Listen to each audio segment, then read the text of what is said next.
Hello students, myself Dr. Saraswati Sarkar, teaching zoology in the Department of Zoology, Jamshedpur Cooperative College. As you know, I am teaching medical zoology for SEM 6 C Zoology 14 paper, medical zoology, SEM 6 Zoology Honors. Today we'll study about Ascaris. Ascaris, it is a nemathelminth, parasitic nemathelminth. Helminthes are of two types, platyhelminthes, which include flatworms, and nemathelminthes, the roundworms. Ascaris is a nemathelminth. It is monogenetic, that is, it causes ascariasis in man, and it is monogenetic, that is, it needs only one host, the man, for completion of its life cycle. See here, what is the male, what is the female. Female is stout, male's lower part is curved, and this is the larval stage. This is the life cycle. So, Ascaris lumbricoides is a harmful nemathelminthic endoparasite found within the body, found in the human intestine, and causes the disease ascariasis.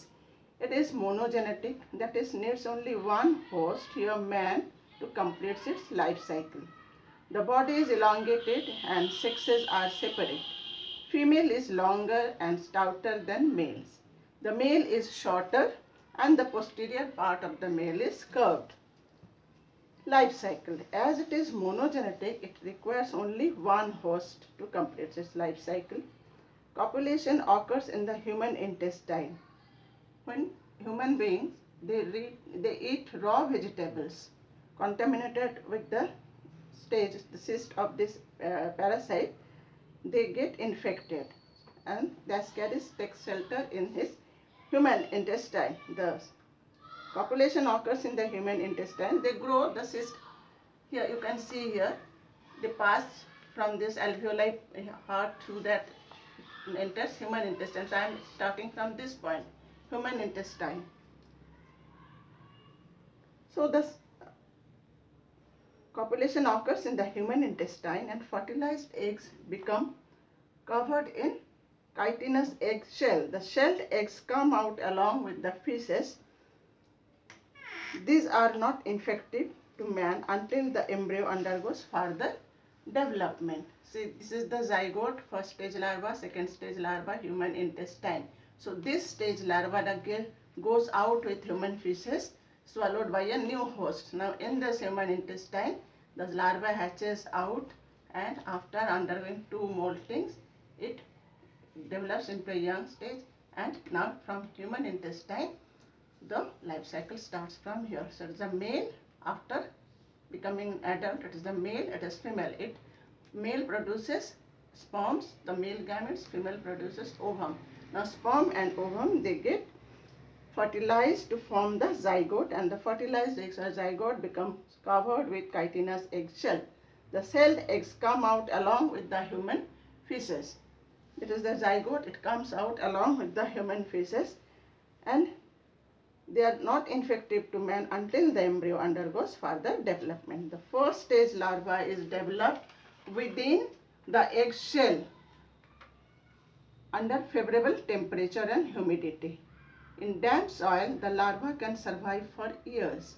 After 1 week, first molting occurs. Here, first molting occurs. Molting or ecdysis occurs, and the first stage larva becomes second stage larva. This larva is called rhabditiform larva, which is the infective stage. First stage larva which comes out, which is formed from this zygote, that is rhabditoid, that is not the infective stage. After first molting, it becomes second stage larva. This is called rhabditiform larva, which is the infective stage and can infect man. Mode of infection. Mode of transmission is direct, as there is no intermediate host or carrier or vector. This shelled larvae contaminate food and drink. Man becomes infected if he drinks or eats the contaminated water or food. The larva hatches out in intestine from the encased cell within 2 hours of infection. Now it migrates. This is migration. It moves. The second stage larvae or rhabditiform larvae penetrate the mucous membrane of the intestine, enter the bloodstream, and are carried to liver through hepatic portal vein. and from liver to heart through hepatic vein. It then reaches lungs via pulmonary artery.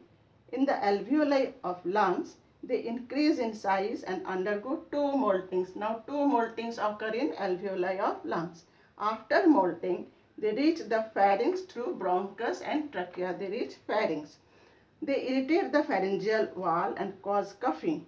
With coughing, it is swallowed through the gullet and reach the intestine. Through gullet, they reach through esophagus and stomach and then to intestine.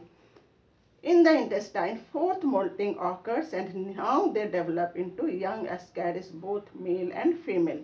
They grow. Sexual reproduction occurs and the life cycle is continued. Now pathogenicity. The disease caused by ascariasis is called ascariasis. The disease caused by ascaris is called ascariasis. Incubation period. Incubation period is the period between the attack of the parasite and appearance of symptom. So it takes about 2 months for the appearance of the symptoms. Symptoms, what are the symptoms of ascariasis? It may not cause symptoms at first. When they grow in intestine, following symptoms are seen: abdominal pain or discomfort, loss of appetite, bhuk na lagna, worms visible in stool, undigested food materials, vomiting, weight loss, reduced growth rate in children, and diarrhea.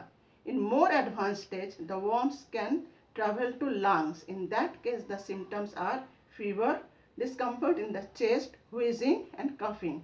In rare cases, a person may suffer from aspiration pneumonia. Diagnosis: stool of the suffering person is examined.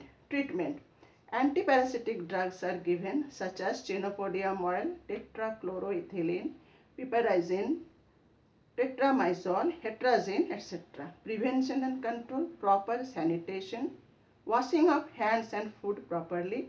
Raw vegetables should be soaked in potassium permanganate solution or in saline solution before use.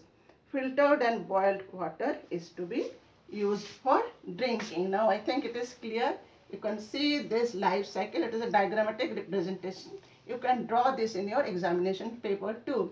Human intestine, male, female, zygote. Then they come out. First stage larva. It is not the infective stage. Second stage larva.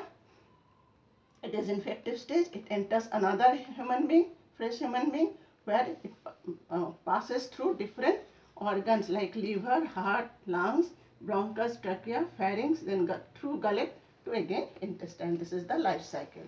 So thanks a lot and see you next time. Most probably I'll teach you fasciola. Okay.